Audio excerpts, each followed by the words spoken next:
Bueno, y hoy está bravo para estar en el campo, supongo. Bicho de ciudad, llueve un poco y si llueve mucho ya no quiere ni salir de las casas.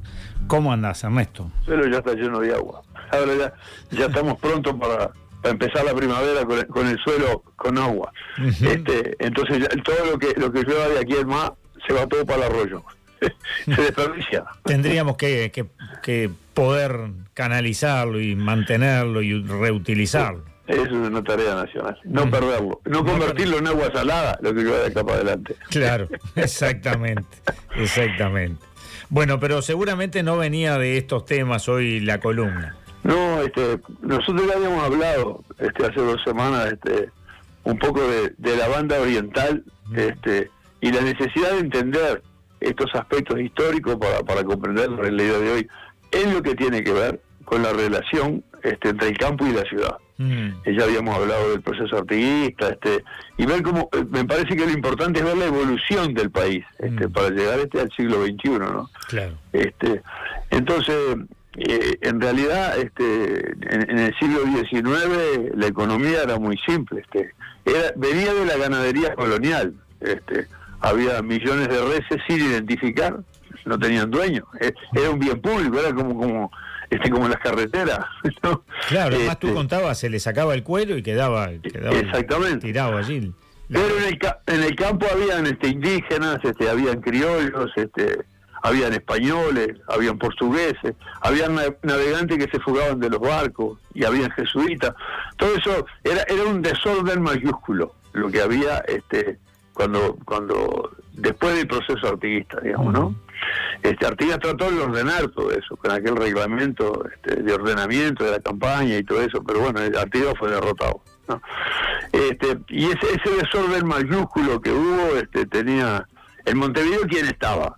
Estaban los representantes de la corona, hasta la independencia, ¿no? Estaban las autoridades, estaban los cabildantes, los jueces, estaban los militares. Ahora, habían 20.000 personas en Montevideo, pero la población total de la banda oriental era muchísimo más que eso, eran entre 100.000 y 200.000. O sea, en el medio rural, en realidad, estaba la civilización del cuero. Ahora, la civilización del cuero era errante, no había casas ni pueblos. La gente iba a los encierros, hacían unos ranchitos para atender los días que trabajaban ahí y andaban dando vueltas por la campaña. En realidad, había pastizales, habían bosques, habían animales, pero no había asentamientos urbanos importantes. Me parece que esto es importante. Yo decía que Buenos Aires era tan importante la economía de esto, tan importante las exportaciones de cuero que hacíamos hacia Europa. Yo había hablado ya de una caravana como de 27 barcos que iban todos a España, todos cargados de cuero, que Buenos Aires había creado en realidad una renta para la construcción de los propios de Buenos Aires, en base a un impuesto al cuero. 1/3 de la faena de cuero lo recaudaba, digamos, Buenos Aires para hacer los propios de Buenos Aires. Mirá si sería importante esto de aquel tiempo, ¿no? Ahora, seguro, en la banda oriental no habían reglas, la policía no iba al campo, no había autoridad administrativa, no había un usufructo caótico, ¿no?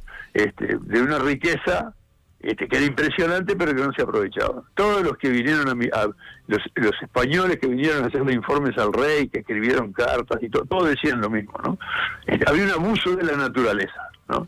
Había terrenos inmensos, había una gran fecundidad del ganado, y después venían los autorizados por Buenos Aires y los portugueses y todos los que se metían acá a sacar cuero.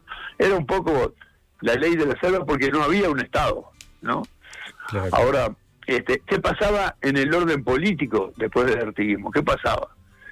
Porque habíamos tenido 11 años donde fuimos despojados, 12 años con la bandera de Portugal, ¿no?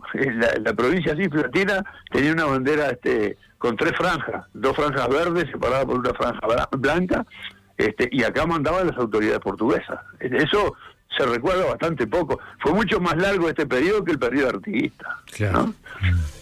Ahora vos fíjate que en 1817, en Río Grande do Sur, Álvaro, había 13 saladeros.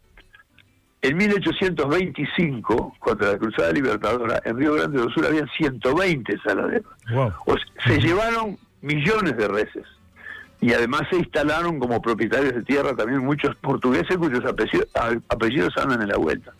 Pero todo eso, hubo la Cruzada Libertadora, y tuvimos una constitución en 1830.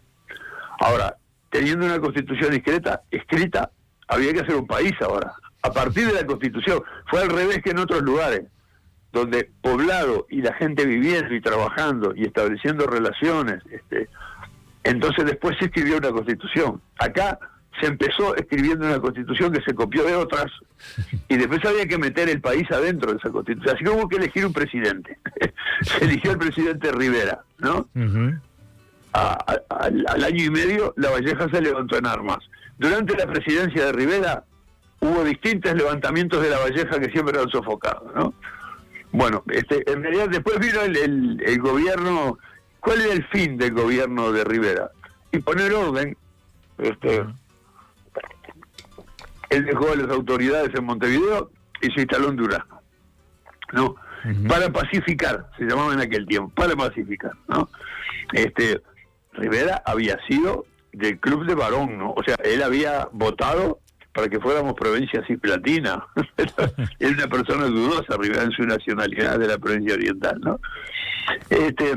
Ahora, no habían partidos, me parece que esto es importante. En realidad se les llamaban bandos, habían facciones que iban atrás de los caudillos, porque en realidad lo que pasó fue que los caudillos pasaron a ser presidentes. Eso de república, la república era una cosa a construir, ¿no? Uh-huh. En 1835 ascendió a la presidencia Manuel Oribe, ¿no? Uh-huh. Pero ¿qué pasó? Hubieron líos entre Oribe y Rivera, como había entre los caudillos, ¿no? Y Rivera le organizó una revolución y lo derrotó.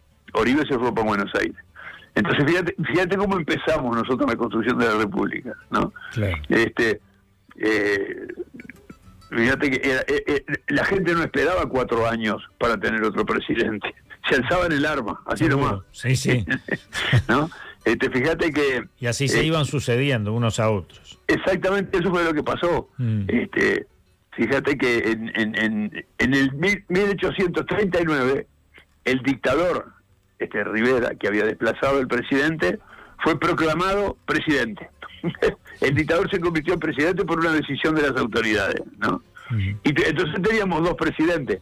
Un presidente que había sido depuesto y que estaba en Buenos Aires y que era legal porque lo había votado la autoridad correspondiente, y otro presidente que había sido promulgado después. Entonces esto terminó muy mal, esto terminó en la Guerra Grande, que fue entre 1836 y 1851, fue una guerra muy grande, ¿no? Uh-huh.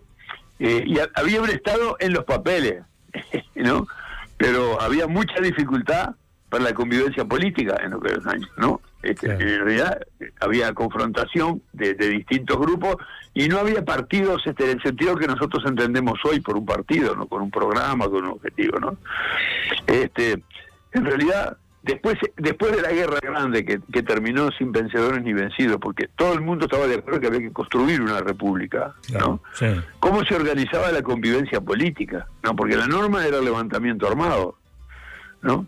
Solamente en todo el siglo un presidente terminó el mandato y se lo dio al siguiente, que fue Gabriel Pereira en 1860, y que se lo entregó a Bernardo Berro. Solo un presidente, ¿no? Uh-huh. Y vos fíjate que entonces habían generales, coroneles, brigadieres, hubieron 9 gobiernos militares y 3 revoluciones armadas en el siglo, ¿no? Sí, sí. La de Rivera, la Guerra Grande y la del 97. O sea que estaba todo en construcción en aquellos años, ¿no? Y incluso hubo una discusión sobre la utilidad de los partidos. Esto es interesante porque algunos cuestionaban que la confrontación de partidos iba a ser negativa, ¿no? Uh-huh. Incluso se quiso hacer un partido por encima de los partidos en formación, que se llamaría Partido Nacional, que no eran ni los blancos ni los colorados, uno por arriba. O sea, había un desprestigio de la política partidaria porque por la práctica que se tenía, ¿no? Uh-huh. Fíjate que y qué pasó después de la Guerra Grande. Nadie quería ser presidente. Yo decía que En 1872 se eligió presidente José Yauri, pero él no quería ser presidente.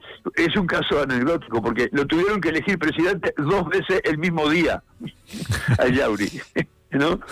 Es increíble, porque en realidad hay estudios nuevos que dicen que ese periodo era de los presidentes contra su voluntad. Se elegían presidentes que no querían ser presidentes, ¿no?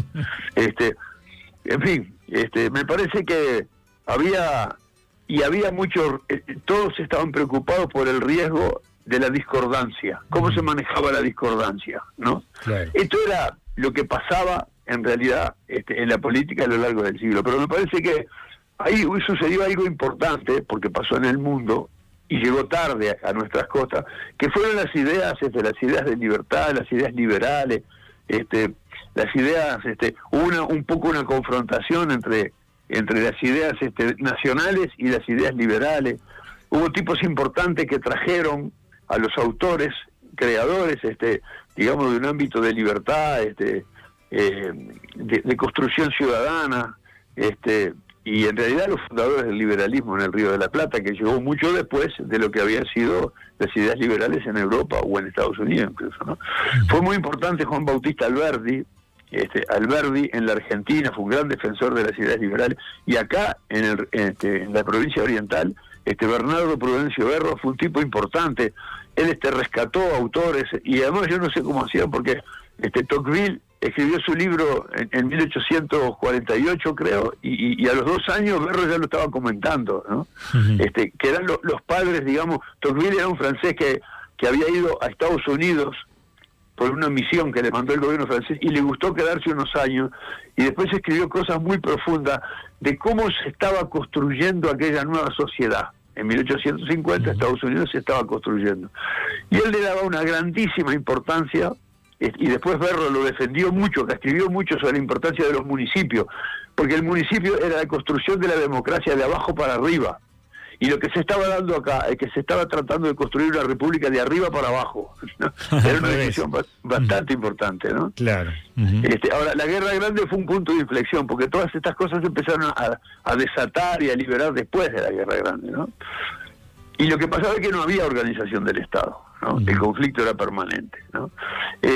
Ahora, ahí sucedió algo importante para la banda oriental. Empezaron a venir inmigrantes.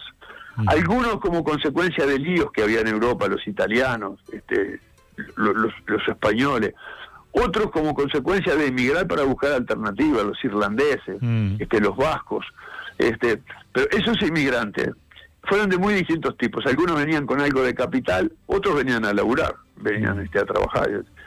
Mi abuelo, que era vasco, era curtidor y estuvo en el origen de la industria del curtido del cuero en el Uruguay. Acá no existía la industria del cuero, no existían los fulones, no se usaba el tanino. Bueno, muchas de estas cosas, algunos vinieron a trabajar, los Stirling, el primer Stirling era un ebanista, era un carpintero, uh-huh. Y ahora se afincaron en la tierra, en Río Negro, hicieron una estancia muy importante, Rincón de Francia, se convirtieron en empresarios. Ahora, ellos trajeron de allá, ¿qué traían? Conocimientos. Algunos traían capital, ¿no? Uh-huh. Pero más que nada tenían un espíritu empresarial, porque venían de otro lugar del mundo donde se estaban construyendo economía, y acá era un desorden, ¿no? Uh-huh. Entonces empezó la organización de cosas concretas. Trajeron el alambrado permitía delimitar las propiedades, porque las propiedades antes no tenían límite, eran los límites naturales, los arroyos, no habían carreteras tampoco, claro, ¿no? Claro. Entonces y trajeron razas animales, porque acá había ganado criollo, y trajeron el merino. Entonces empezó la posesión de la tierra, porque hubieron condiciones que lo favorecieron. Durante la Guerra Grande, el valor de la tierra se desmonetizó muchísimo. La tierra que valía $1.50 la hectárea antes de la Guerra Grande, después de la Guerra Grande, en 1856 valía $0.60 la hectárea. Era muy barato, entonces con poca plata los inmigrantes que sabían trabajar y que tenían donde instalarse, había muy buenas tierras, compraban tierra, ¿no? Claro.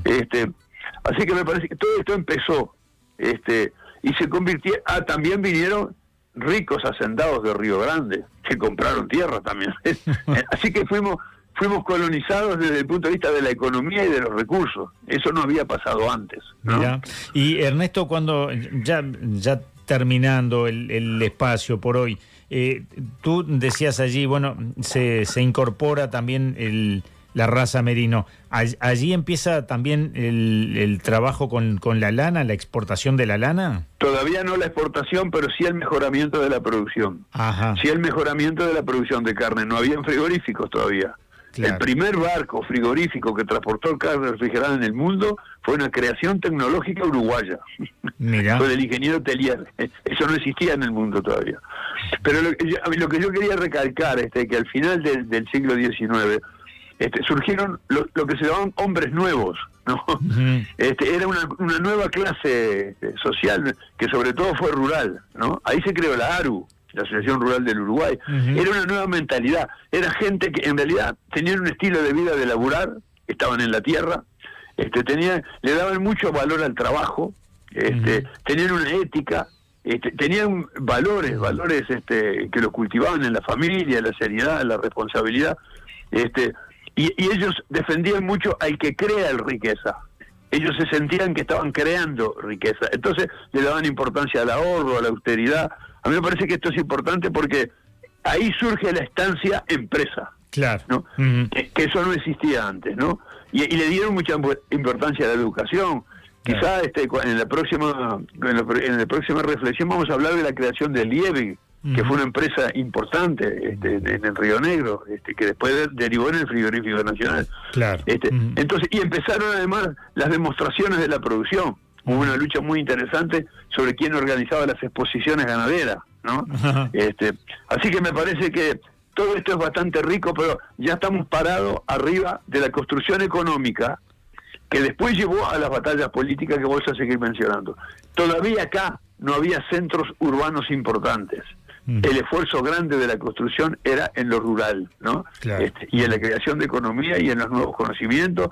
Ahí surgió la enseñanza, ahí surgió el Código Civil, o sea, pasaron cosas importantísimas en esos años, y el Código Rural también, ¿no? También, claro. Bueno. Así que bueno, estos son comentarios como para terminar el siglo XIX. Vamos a seguir hablando de algunas cosas de esta época que dieron pie a lo que pasó después. Muy bien, nos reencontramos en 15 días y seguimos conversando de estos temas. En 15 días nos encontramos y esto está bastante interesante. Muy interesante, muchas gracias. Bueno, vamos, hasta el otro martes. Vamos.